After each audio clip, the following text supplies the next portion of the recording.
Alright, let's dive into something that's got the internet buzzing. The next Matrix movie has officially been confirmed. But instead of just rehashing the news, let's take a step back and think about what this really means. Personally, I think this announcement is more than just another sequel. It's a chance to explore how we, as an audience, engage with dystopian worlds. And what better way to do that than by looking at how we might fit into these universes?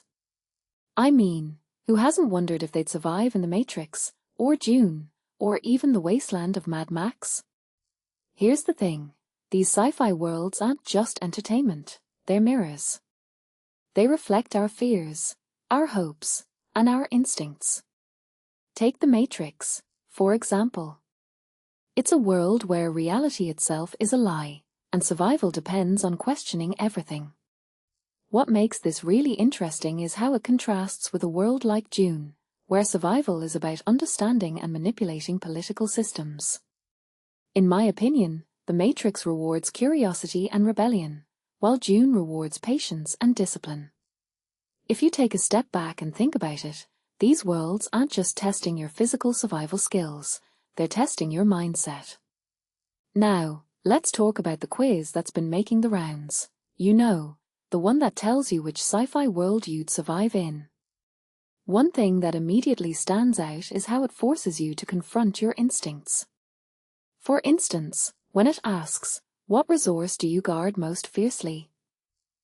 Is it knowledge, fuel, trust, water, or ships and credits? What many people don't realize is that your answer isn't just about survival, it's about your values. If you choose knowledge, like in the Matrix, you're betting that understanding the system is the ultimate weapon. But if you choose fuel, like in Mad Max, you're prioritizing immediate survival over long-term strategy.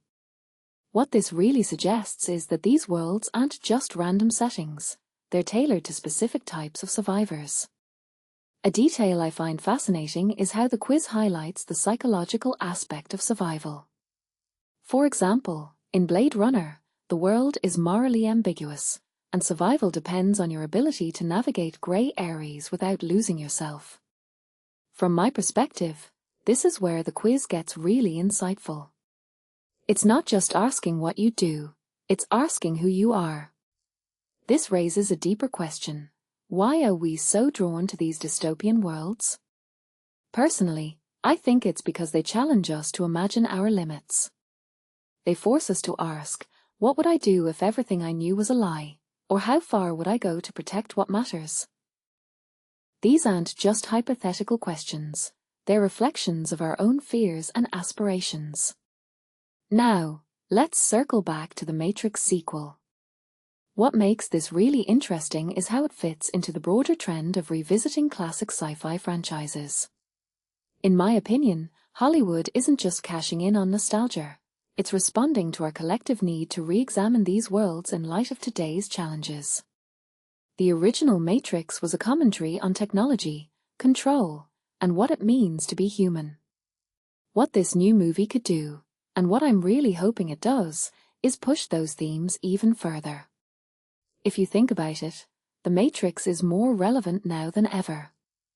With AI, surveillance, and the blurring lines between reality and virtuality, the questions it raises aren't just philosophical, they're urgent. A detail I find fascinating is how the franchise has always been about choice, the red pill or the blue pill. But in today's world, where misinformation and manipulation are rampant, that choice feels heavier. So, here's my closing thought. The next Matrix movie isn't just a sequel, it's an opportunity. An opportunity to explore how we'd survive in a world where reality is constructed, and how we'd fight to reclaim our humanity. And maybe, just maybe, it'll make us think about our own world a little differently. After all, isn't that what great sci-fi does? It doesn't just entertain us, it challenges us.